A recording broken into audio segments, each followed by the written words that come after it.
જો સાહેબ, સરકારશ્રીના અને દક્ષિણ ગુજરાત વીજ કંપનીના ધારાધોરણ મુજબ એપ્રેન્ટિસ જે લોકોએ તાલીમ લીધી છે, જે લોકોએ એનસીવીટીની ગ્રેડ તાલીમ કમ્પ્લીટ કરી છે, જેમણે કોલ્ડ ટેસ્ટ કમ્પ્લીટ કર્યો છે, તમામ ધારાધોરણમાં આવતા લોકો માટે તમે એક ભરતી પાડી.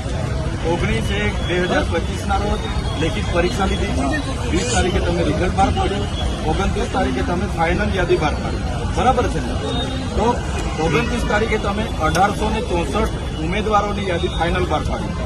તમે ફાઇનલ યાદી બહાર પાડી, એકમાં તમે 27ની નિમણૂક આપી, એકમાં તમે 8 લોકોની નિમણૂક આપી, ટોટલ 35 જણની નિમણૂક આપી. બરાબર.